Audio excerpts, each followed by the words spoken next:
Lalu Allah seru pula kepada nafsu, wahai nafsu, datanglah kepadaku, menghadaplah aku. Lalu nafsu pun datang. Allah tanya kepada nafsu, man ana, siapa aku? Apa kata nafsu? Nafsu sebut anta, kamu-kamulah. Kemudian Allah tanya, man anta, siapa kamu? Dia kata, aku, ana, akulah. Lalu pada ketika itu Allah Subhanahu wa ta'ala memasukkan nafsu tadi ke dalam api neraka. Dibakar nafsu tadi.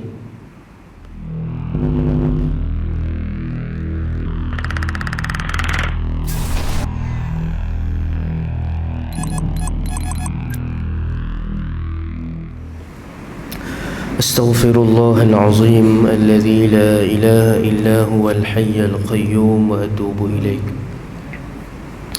أستغفر الله العظيم الذي لا إله إلا هو الحي القيوم وأتوب إليك.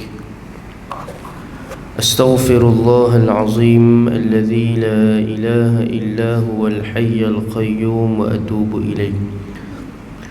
إلى حضرة النبي المصطفى رسول الله صلى الله عليه وسلم وإلى آله وصحبه الكرام وبنية القبول حصول المأمول شأن الله لهم وبسر الفاتحة. أعوذ بالله من الشيطان الرجيم. بسم الله الرحمن الرحيم. الحمد لله رب العالمين الرحمن الرحيم مالك يوم الدين. إياك نعبد وإياك نستعين. اهدنا الصراط المستقيم صراط الذين أنعمت عليهم غير المغضوب عليهم ولا الضالين آمين. السلام عليكم ورحمة الله وبركاته. الحمد لله الله الحمد لله الحمد لله رب العالمين، والصلاة والسلام على أبي القاسم الأمين وعلى آله وصحبه أجمعين. أشهد أن لا إله إلا الله وحده لا شريك له، وأشهد أن سيدنا وحبيبنا محمدا عبده ورسوله. اللهم صل وسلم وبارك على سيدنا محمد الفاتح لما أغلق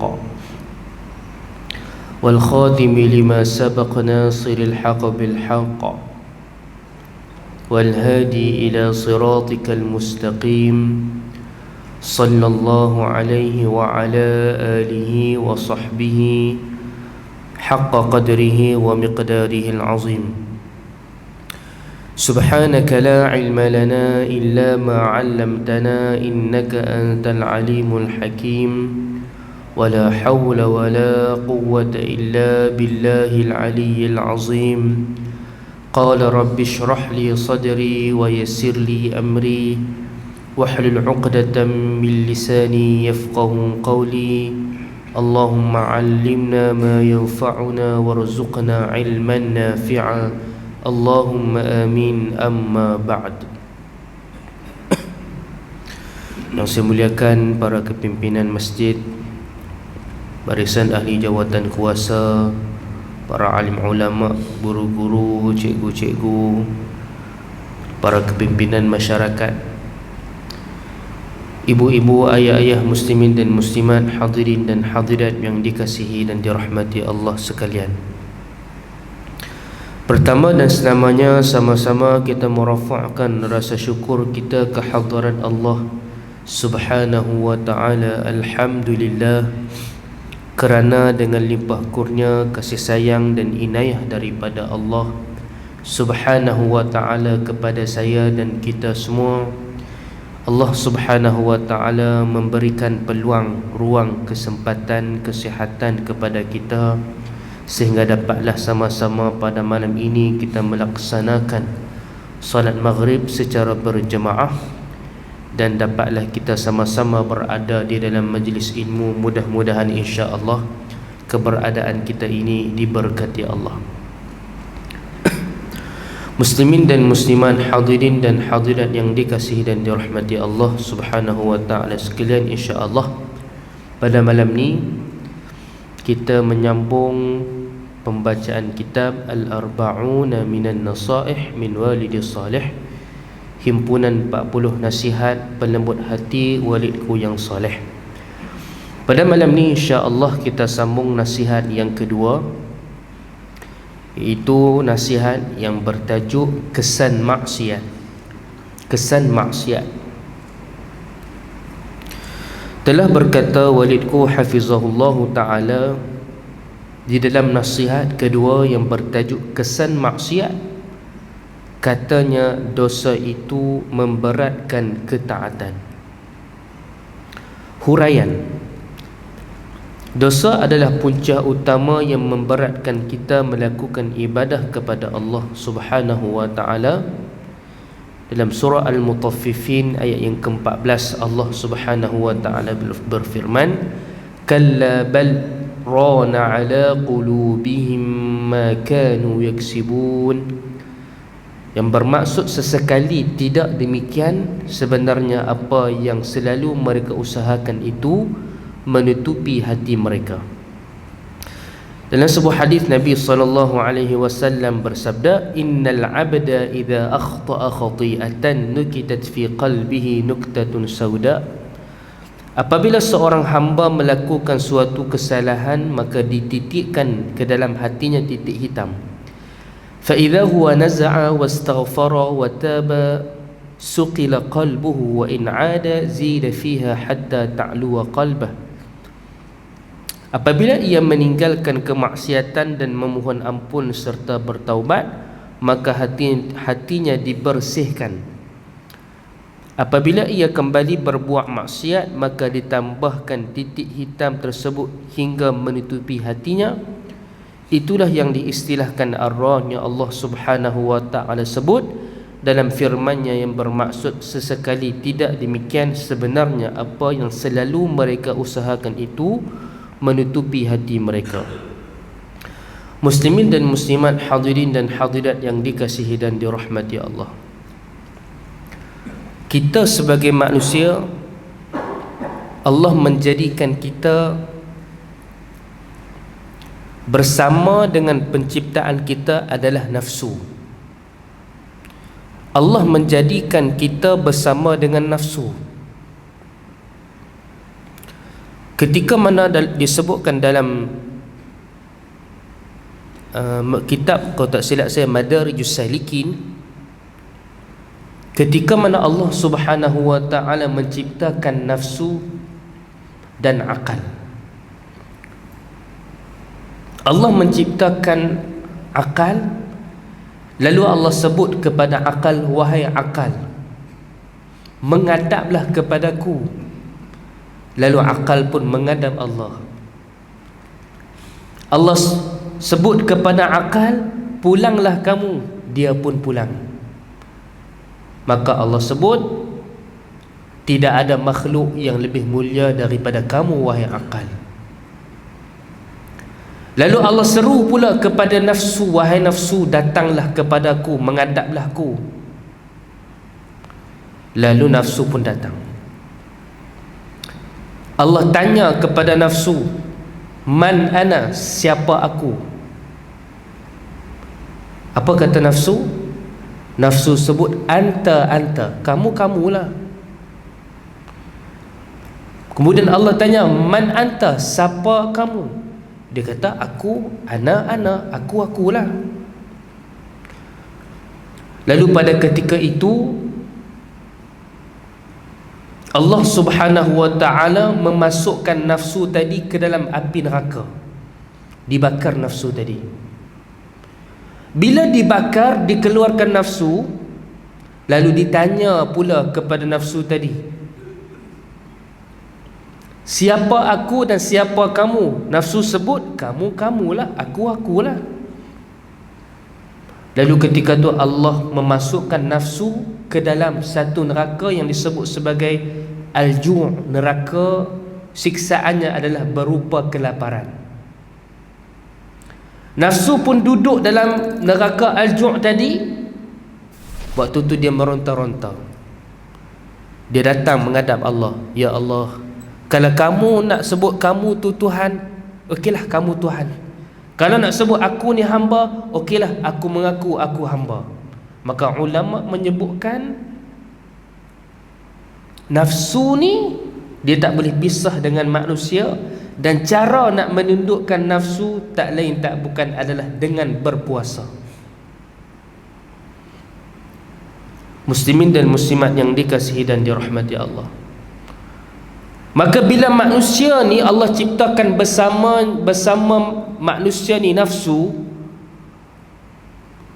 bukan bermakna Allah nak jadikan kita selalu buat kesilapan. Ada orang sebut, dah Allah ciptakan kita dengan nafsu, maksud dia Allah nak bagi kita ni suka buat salah. Kenapa Allah tak ciptakan kita berasaskan takwa semata-mata? Kenapa diciptakan juga nafsu? Jawapannya, kerana Allah nak menguji kita. Malaikat dia tak ada syurga tertinggi bagi dia. Malaikat ni tak ada syurga tertinggi. Kenapa manusia ni Allah ciptakan kepada mereka syurga tertinggi? Sebab mereka ada nafsu, mereka mujahadah nafsu, lawan nafsu, didik nafsu, dapat syurga tertinggi. Itu yang pertama. Yang kedua, sebab apa Allah ciptakan nafsu ni? Sebab Allah nak menzahirkan lawan bagi nafsu. Contoh, macam mana kita nak tahu kata itu merupakan suatu kesabaran jika tidak ada sifat marah? Allah tak ciptakan marah, macam mana kita nak tahu tu sabar? Maka Allah ciptakan marah, baru kita tahu sabar macam tu. Kalau tidak kita tak tahu.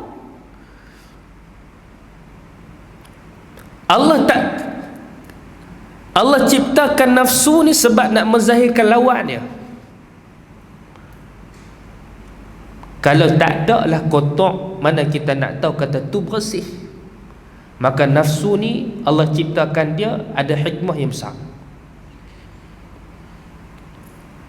Jadi subhanallah, Allahumma salli ala sayyidina Muhammad. Maka bila mana kita diciptakan berasaskan kepada nafsu dan akal, maka beruntunglah orang-orang yang menjadikan yang memimpin itu adalah akal. Maka dalam nasihat ni sebut kepada kita, dosa itu memberatkan ketaatan.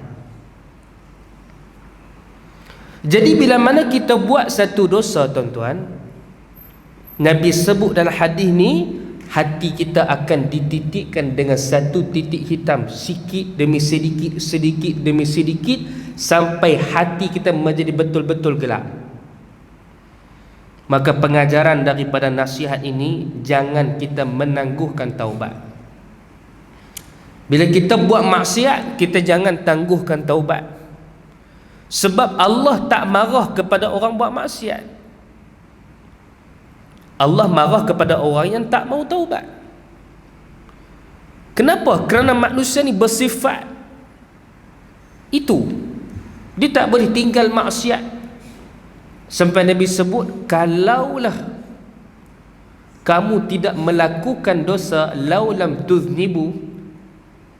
Kadang ada orang kata, orang ni jahat sebab apa? Sebab dia buat maksiat. Kami golongan baik sebab kami tak buat maksiat. Ingat Nabi sebut boleh jadi orang tu lebih mulia dari kamu. Laulam tuznibu la zahaballahu bikum. Kalau kamu jenis tak buat dosa macam malaikat, sudah lama Allah musnahkan kamu semua. Waja'a biqaumin yuznibuna, dan setelah itu Allah mendatangkan satu kaum yang mereka ni suka buat dosa. Dan mereka tak terhenti di situ. Fayastaghfiruna Allah Ta'ala, mereka mohon ampun kepada Allah. Fayaghfiru lahum, Allah ampunkan mereka. Menunjukkan dosa itu ada kalanya boleh menyebabkan Allah sayang. Bila? Iaitu bila mana dia melakukan maksiat, dia segera bertaubat kepada Allah. tuan-tuan. Sebab tu pepatah Melayu sebut, sediakan payung sebelum hujan. Kita nak pergi kenuri maklong, bawa payung siap-siap. Bila dah hujan, payung tak bawa, apa kita boleh buat? Tak boleh buat apa. Sediakan payung sebelum hujan, maknanya apa? Bila kita terbuat maksiat, sebelum hati kita dah gelap, kita istighfar dulu, bersihkan dulu. Bila hati dah gelap, susah kita nak tanya. Baju kita sebelum dia kotor, kita jaga dia daripada kotor. Bila dah kotor, mau tak mau kita kena tanya. Macam tubuh badan kita lah. Bila kita duk rasa nak demam, sikit-sikit rasa nak demam, makan ubat terus. Bila dah mula demam, susah sikit nak sembuh. Duk rasa macam pening kepala, tak berapa sihat, sesemua, batuk, lain macam je. Makan ubat demam siap-siap. Bila dah mula demam, dah mula panas badan kita, susah.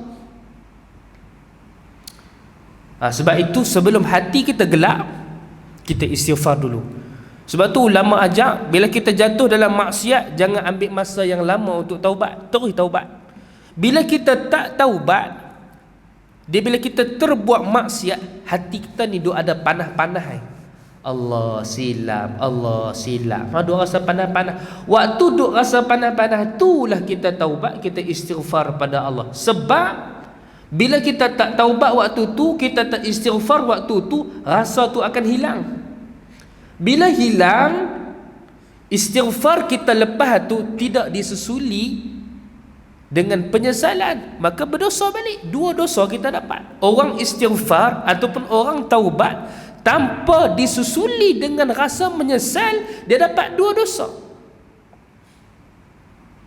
Pertama, dosa hak dia buat tu. Yang kedua, dosa permainkan Allah. Sebab tu bila kita istighfar ni, kita kena bulat hati kita, ya Allah Tuhanku, ampunkan aku. Minta Allah ampunkan kita. Sebab tu ulama ajak kita, bila kita istighfar ni, kita kena tentukan dosa maksiat kita tu. Astaghfirullahalazim. Kita nampak, okey, istighfarku ni ya Allah untuk dosa minggu lepas,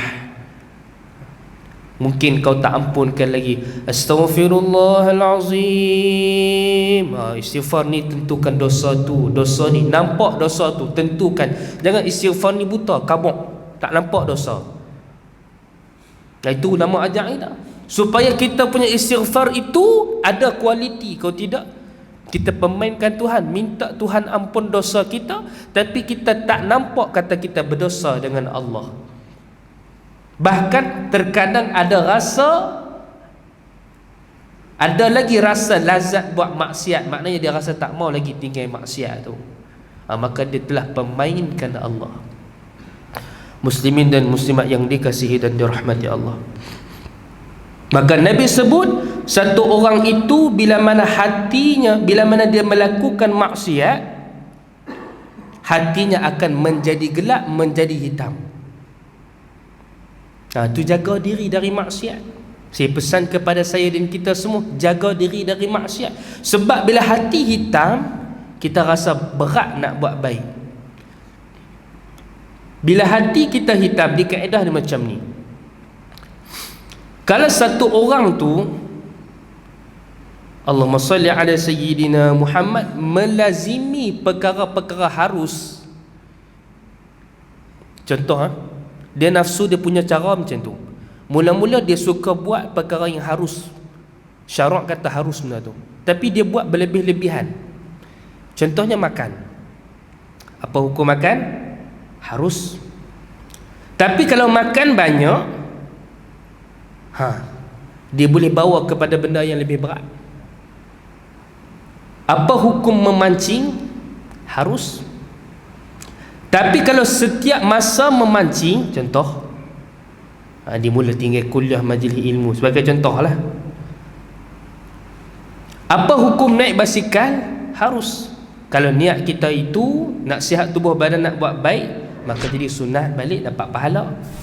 Tapi sampai naik basikal lebih-lebih ni, suka sangat naik basikal, lama-lama dia akan pi sikit. Faham tak tuan-tuan? Dia sampai satu tahap ni dia akan pi ke makruh. Tak apalah, kita buat lu. Tu kena jaga. Bila buat benda harusnya ulama ajak, kena jaga, berhati-hati. Dia sikit demi sikit. Bila makan makin banyak, dia mula jadi berat nak buat baik. Bila benda harus kita buat banyak sangat, ataupun bahasa mudah kita sebut benda lara kita buat banyak, benda yang tak ada faedah kita buat banyak, dia akan pi kepada makruh. Sikit dia akan ke haram. Tu dia punya nafsu, dia tolak kita sikit. Sebab itu bila orang ni jatuh dalam maksiat dan dia istighfar kepada Allah, hati dia bersih sikit.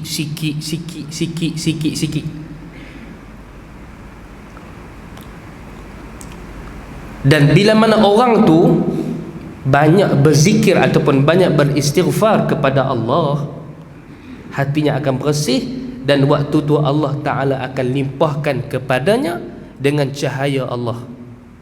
Apa maksud cahaya Allah ni? Allah beri ilmu kepada dia, ilmu yang orang lain tak dapat.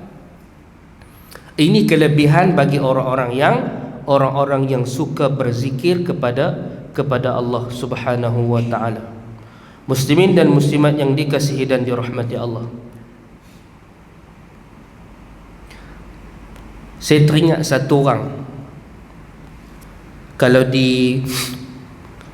kita panggil Pak Sumit lah, Pak Sumit. Pak Sumit ni disebutkan dia ni orang yang suka baca Quran.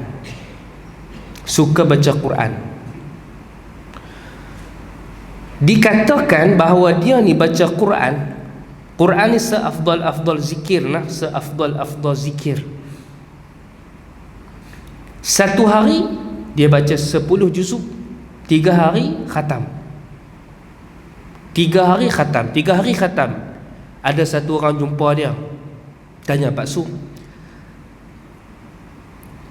dulu muda-muda Pak Su baca Quran 3 hari sekali khatam, lah ni macam mana? Pak Su kata, saya tak larat dah lah ni. Lah ni saya hanya mampu 5 hari sekali khatam. Allah, 5 hari sekali khatam. Kita setahun nak khatam sekali pun puas. Kalau tak ada Ramadan, tak tahu nak kata. Mujur ada Ramadan, boleh juga khatam tadarus. Tu pun kawan ni baca seorang sikit, ni baca semuka, boleh juga khatam.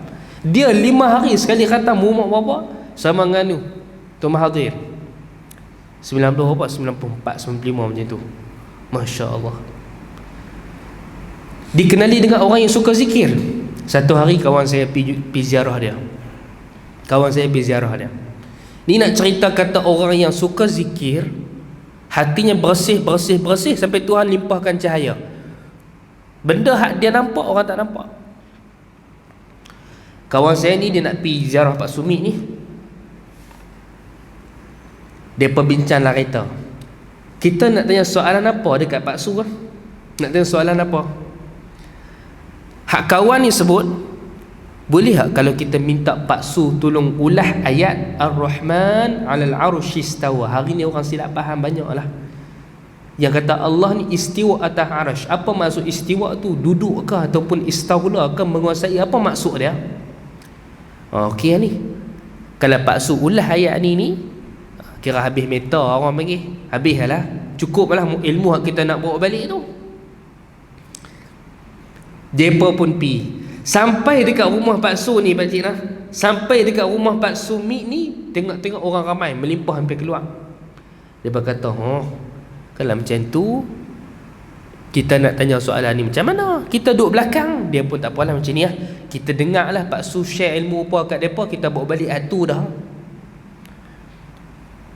Pak Su pun, orang hak mai awal tu Pak Su ulah lah nasihat-nasihat kepada mereka. Hak mai kemudian kawan saya ni arwah dah. Dia mai kemudian tu, mereka ni duduk dengar lah hak Pak Su ulah dekat rombongan yang mai awal tu. Duduk tak duduk, mereka kata, jom kita pun nak berasak dulu lah. Dia minta diri kat Pak Su. Lama kita duduk sejam lebih ni. Nak minta diri lah. Tu Pak Sumi ni kawan saya cerita sendiri, dia dengar dengan telinga dia. Pak Sumi kata apa? Dia kata yang dimaksudkan dengan Ar-Rahman 'alal 'arsy istawa itu adalah begitu begini, begitu begini, begitu begini. Hak depa 3-4 orang ni kelipok duduk tengok aku. Masya-Allah. Maksud dia apa? Dia baca depa tu. Terkejut depa ni. Masya-Allah. Sampai kawan saya satu hari dia main ziarah kan. Dia bawa RM50.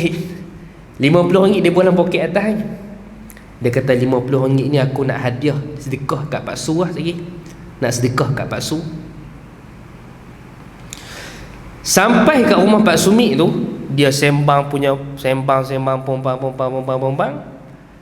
Nak balik lah, Pak Su nak minta diri lu nak balik. Pak Sumi kata, silakanlah. Cuma Pak Sumi masa dia duduk kat kereta nak balik tu, Pak Sumi kata apa? Ni saya cerita kisah orang-orang soleh tuan-tuan lah, Masya Allah. Saya nakal sebiji-sebiji daripada apa kawan saya cerita. Dia kata waktu dia nak balik, Pak Sumi duduk depan pintu rumah tu. Pak Sumi sebut dekat dia ni. Pak Sumi kata apa? Ada barang tinggal tak? Dia kata tak ada. Pak Sumi kata taklah, kok lah ada barang tinggal, satgi nak kena patah balik.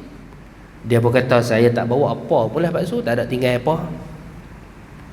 Betul ke? Betul.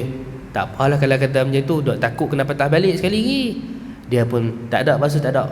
Balik sampai dekat Petronas pokok senar tu, dia pun nak buang minyak. Pegang-pegang, wih ada RM50. Duit apa ni? Lah nak bagi kat Pak Sumi. Dia patah balik. Pak Su lupa tadi, saya niat memang nak bagi kat Pak Sumi. Kan saya dah sebut, dia kata tengok betul-betul takut kena patah balik. Masya Allah tuan-tuan. Ada satu orang tu, dia tokek scrap duduk di baling. Dia dengar Pak Sumi ni, dia dengar satu cerita. Cerita dia Pak Sumi ni, dia nak pergi makan kenduri. Sampai dekat tempat kenduri tu ada orang bawa dia. Dia tengok dekat kaki dia ada pacak ke lintah tau. Dia pun cuek bawa keluar. Jatuh pacak tu, hak kawan ni duk tengok pacak tu jatuh. Dia ingat nak biar macam tu lah. Dah Pak Sumi ambil pacak tadi ni, lintah tadi ni, dia buh dalam daun. Dia balut buang dalam poket. Pelik tak tuan-tuan? Pelik tau. Dia kata Pak Su pasal apa yang buh dalam poket lah? Buanglah apa ni pacak ni tah tu. Dia kata apa? Dia kata pacak ni ada anak bini. Apa perasaan dia kalau kita pisahkan dia dengan anak bini dia? Hak kawan ni kau kepala betul juga noh. Dia buh dalam poket dia. Dia balik rumah, dia lepas belakang hutan belakang rumah dia tu. Masya Allah, sampai tahu tu dia fikir. Akhirnya kawan yang tokek scrap ni, orang kaya ni, dia dengar, dia kata apa orang tua ni gila apa, boleh dia buat gitu. Kawan saya dengar kata, hang jangan kata gitu. Dia kata pelik, gila nak kata apa lagi. Hang jangan kata gitu, dia ni orang hang pergi jumpa hang tahu.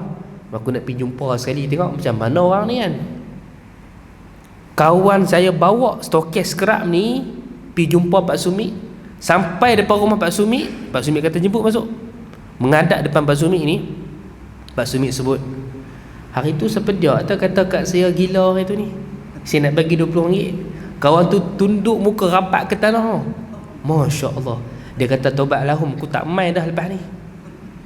Tuan-tuan, dia yang kita sebut sebagai kasyaf ni, Allah berikan kepada orang-orang yang hati bersih. Hati bersih ni iaitu orang yang jauhkan diri dari maksiat, banyak zikir. Sahabat Nabi terkenal dengan kasyaf. Sayyidina Anas ibni Malik satu hari, dia satu kawasan nak ziarah Sayyidina Uthman. Lalu waktu tu Dia nampak, dia lalu dekat satu jalan yang belecah ataupun tempat tu agak sedikit kotor. Ada satu orang perempuan lalu di situ, angkat kain dia, nampak betih. Sayyidina Anas pun tengok, astagfirullahalazim, ternampak betih perempuan. Sampai depan rumah Sayyidina Uthman, Sayyidina Uthman kata apa? Wahai Sayyidina Anas, aku nampak kesan zina di mata kamu. Itu yang disebut sebagai ilmu yang Allah kurniakan daripada sisi dia, ilmu laduni. Hatta Sayyidina Umar pun pernah, waktu mana dia menghantar tentera jihad, tentera Islam pergi perang, yang dipimpin oleh seorang sahabat yang bernama Sariyah. Ni hadis sahih. Duduk di atas mimbar tu, Sayyidina Umar tengah duk khutbah ni, pompang. Tiba-tiba Sayyidina Umar sebut Sariyatal Jabal. Apa maksud dia? Wahai Sariyah, berlindunglah di bukit. Sayyidina Sariyah waktu tu dia kata, aku dengar suara Umar sampai ke sini. Sayyidina pun pada ketika itu mengajak tenteranya, kita berlindung di sebalik bukit. Sebab tu kita bab kasyaf ni kita kena beriman, dengan makna kita kena yakin. Sebab dia bukan mustahil, akli. Maknanya Tuhan dia boleh bagi kepada siapa yang dia nak bagi. Tapi kita janganlah minta. Jangan minta sebab takut kita tak boleh bawa diri. Orang yang Tuhan beri ilmu kasyaf ni, hak kita cerita salah seorang orang dekat dengan kita ni, Pak Sumi masih hidup ni, ada lagi cerita orang, kita tak mau ambil cerita jauh-jauh, kita ambil orang dekat dengan kita tadi ya. Sahabat Nabi pun dengan perkara tu, hatta Nabi sendiri apatah lagi lah. Sahabat mai jumpa Rasulullah, dia mai, dia nak tanya satu soalan. Soalan dia apa dia? Apa itu kebaikan? Sampai depan rumah Nabi, Nabi kata, jita tas'al 'anil bir, kamu nak tanya tentang kebaikan. Al birru matma'annat ilaihi al-qalb wal ithmu ma haka fi sadrik wa karihta an yattali'a 'alaihi an-nas. Nabi Hurairah satu. Aku tak dan tanya lagi, Nabi sebut dah. Tuan-tuan, sebab itu di antara, Allahumma salli ala sayyidina Muhammad, Tok guru hak saya belajar lah kan, Tok guru saya belajar, beberapa orang di kalangan mereka ni dalam satu kuliah tu menjawab 101 persoalan. Hak mai kuliah ni ramai ni, ataupun hak duk tengok live tu ramai. Habis saja satu kuliah 1 jam tu, orang pakai mesej, Masya Allah, Ustaz ni, Tok guru ni jawab soalan saya semua. Kawan ni pula PM mesej, Allahu Akbar, Tok guru ni jawab soalan saya semua. Saya dah terbuku soalan ni sejak 3 tahun yang lalu, Tok guru ni jawab habis. Tuan-tuan, ini ilmu Tuhan bagi ni kepada orang tertentu. Bila hati dah bersih, dia dapat ilham daripada Allah. Sebab itu kita sebut, kita jangan minta kasyaf ni. Sebab bila kita dibukakan kasyaf ni, kita dapat tengok benda yang orang tak tengok. Kita terdedah dengan penyakit hati. Hak tu susah. Apa dia? Bila dia dapat tengok, lah orang ni macam ni perangai dia, maka dia akan ada suuzon. Waktu tu juga dia akan rasa, dia akan mudah buka aib orang. Jangan kawan dengan dia tu, dia tu jaga-jaga dengan dia tu, aku kenal lah dia tu macam mana. Dia mudah nak buka aib orang. Sedangkan dua-dua tu dosa besar. Dia rasa macam biasa sebab dia dah selalu sangat tengok benda tu. Kita ni kalau selalu sangat buat benda hak sama, kita rasa benda tu biasa. Macam orang hak tak pernah main masjid kan, hari pertama main masjid, dia rasa, ya Allah, aku tak pernah rasa tenang macam ni. Kita selalu main masjid, kita rasa biasa lah. Bahkan kita tak rasa pun, kurang rasa syukur tu, rasa kurang. Sebab apa? Sebab benda tu dah biasa. Nak cerita kata bila benda tu terbuka, waktu tu dia rasa benda tu biasa, jadi senang cerita, dia senang bongkar. Tuan-tuan muslimin dan muslimat yang dikasihi dan dirahmati Allah, tuan-tuan, lebih kurang 5 minit, 10 minit kita berhenti. Maka dosa itu memberatkan ketaatan. Dosa yang kita buat itu akan menyebabkan sikit demi sedikit kita jauh daripada kebenaran.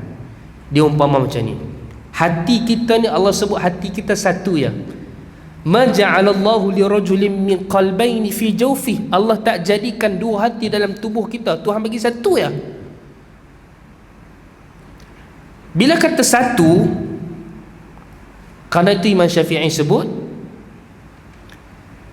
memadailah seseorang itu disebut sebagai pendusta kalau dia sebut aku cinta kepada Allah, aku cinta juga kepada dunia. Mustahil, kata Imam Syafi'i. Kalau dia mula cinta pada Allah, cinta kepada dunia akan hilang. Bila dia mula cinta kepada dunia, cinta kepada Allah akan keluar, tak akan duduk sekali. Macam kita sebutlah, satu orang beli kereta baru. Dia kata apa? Kereta ni buh minyak apa? Orang kata kereta ni buh minyak diesel. Oh ya ke? Saya sebelum ni kereta lama saya duk bisa buh petrol. Boleh nak buh petrol? Kawan tu tak boleh. Dia kata aku nak try. Dia buh petrol sikit, buh diesel sikit. Saya nak tanya apa jadi kereta tu? Tak boleh duduk sekali. Satu orang sebut, saya ni lelaki, saya juga perempuan. Boleh tak dia tu? Khunsa ni lain. Khunsa ni dia ada dua alat kelamin. Ada kala itu kuat, ada kala ini kuat. Ada pun satu orang ni dia kata apa? Saya dilahirkan lelaki, tapi sekarang saya perempuan. Kalau lelaki kita panggil saudara, perempuan kita panggil saudari. Dia kata panggillah saya saudarai. Tak boleh duduk sekali. Maka itulah maksiat ni. Bila kita cenderung hati buat maksiat, suka buat baik akan kurang, akan hilang. Sebab itu kita kena latih diri kita ini cepat beristighfar kepada Allah. Laju lidah kita. Sebab tu saya tengok ulama, tok guru saya yang daripada Syria, depa punya lidah depa ni istighfar tak berhenti. Istighfar cukup laju. Sikit-sikit istighfar, sikit-sikit istighfar. Sedangkan tajuk kita cakap tu tak ada kena-mengena pun dengan dosa. Contoh, saya sebut kepada Tok Guru, sebut pada Tok Guru saya, Tuan Syekh, hari ini alhamdulillah kami semua faham pengajian. Dia pun sebut astaghfirullahalazim. Pelik tak tuan-tuan? Laju lidah dia istighfar. Kita sebut, Tuan Guru, hari ini nampak handsome sikit ni, nampak hari ini munawwarin, cantik hari ini. Astaghfirullahalazim. Cepat lidah mereka istighfar. Sebab tu kita kena ajak lidah kita ni cepat beristighfar kepada Allah. Kadang-kadang kita tengok tok-tok guru tuan-tuan, biasa ya, lekeh ya. Banding dengan kita kan, kereta dengan kereta kita jauh beza. Tapi ingat tuan-tuan, kita jangan pandang rendah kepada orang macam ni. Sebab Allahumma salli ala sayyidina Muhammad, orang-orang yang macam ni terkadang hati mereka sangat bersih. Sebab tu Nabi sebut ramai wali Allah di kalangan orang miskin lebih ramai dari orang kaya. Apa maksud dia? Nabi sebut sebuah hadis, aku melihat ramai di kalangan ahli syurga ni adalah orang miskin. Ahli syurga ni wali Allah. Orang kaya dia lambat sikit. Mahbusun, mereka disekat oleh Allah, tak boleh masuk ni. Dia kena siasat satu. Oh, hang boleh bayar dekat lembaga hasil, duit hang tak bayar zakat. Oh, duit hang ni banyak tersimpan dalam bank, jiran rumah hang lapang. Oh, duit hang banyak sekian. Anak hang keperluan sekolah anak hang pun hang tak bayar. Ataupun anak hang yuran anak hang pun hang lupa nak bayar. Anak hang makan benda haram, hang nak jawab macam mana ni? Maka orang kaya ni dia disiasat sedetail tu. Muslimin dan muslimat yang dikasihi dan dirahmati Allah Subhanahu wa ta'ala sekalian, maka kesimpulan daripada tajuk kesan maksiat ini iaitu yang pertama, janganlah kita menangguhkan taubat. Jangan kita menangguhkan taubat, kerana maksiat itu dapat memberikan kegelapan kepada hati kita, dan yang demikian itu menjadikan kita berat untuk menjadi hamba Allah yang baik. Sikit demi sedikit maksiat yang kita duk buat tu, kita tak taubat, tuan-tuan, lama kelamaan benda baik yang kita buat ni, Allahumma salli ala Sayyidina Muhammad, akan terlepas daripada kita. Dia macam ni ya. Orang yang buat benda harus pun, benda baik dia akan terlepas. Macam kita sebut tadi ya, sibuk berbisnes ataupun sibuk berprogram dan sebagainya pun, benda tu harus boleh menyebabkan kita kadang terlepas solat berjemaah, kadang terlepas majlis ilmu dan sebagainya. Apatah lagi kalau benda tu benda maksiat. Walaupun kita hadir majlis ilmu, walaupun kita hadir kuliah ataupun solat secara berjemaah, tapi tidak ada kualiti di sisi Allah. Sebab apa? Sebab maksiat yang kita buat Tuhan tak ampun lagi. Tuhan tak ampun lagi. Hang buat baik tara mana pun, hang ada something dengan Allah, Tuhan tak ampun lagi. Muslimin dan muslimat, sebab itu wajib bagi kita untuk bertaubat di atas setiap dosa yang kita lakukan. Mudah-mudahan insya-Allah Allah menjadikan kita di kalangan orang-orang yang suka bertaubat kepada Allah Subhanahu wa taala. Dan pengajaran yang kedua, berjaga-jaga diri daripada maksiat, kerana ia dapat menggelapkan hati kita, dan bila mana hati kita itu gelap, maka jauhlah kita daripada rahmat dan pandangan Allah Subhanahu wa ta'ala. Saya rasa cukup sekadar itu dulu sebagai perkongsian pada malam ini. Mudah-mudahan bermanfaat. Segala yang baik daripada Allah, segala kekurangan daripada saya, hakikatnya semua dari Allah. Saya mohon ampun kepada Allah, mohon maaf kepada seluruh yang hadir. Wabillahi taufiq wal hidayah. Wassalamualaikum warahmatullahi wabarakatuh. Al-Fatihah. بسم الله الرحمن الرحيم. الحمد لله رب العالمين الرحمن الرحيم مالك يوم الدين إياك نعبد وإياك نستعين اهدنا الصراط المستقيم صراط الذين أنعمت عليهم غير المغضوب عليهم ولا الضالين. ربنا آتنا في الدنيا حسنة وفي الآخرة حسنة وقنا عذاب النار وأدخلنا الجنة مع الأبرار يا عزيز يا غفار يا رب العالمين. وصلى الله على سيدنا محمد وعلى آله وصحبه وسلم والحمد لله رب العالمين. السلام عليكم ورحمة الله وبركاته. سبحانك اللهم وبحمدك أشهد أن لا إله إلا أنت أستغفرك وأتوب إليك. بسم الله الرحمن الرحيم. والعصر إن الإنسان لفي خسر إلا الذين آمنوا وتواصوا بالحق.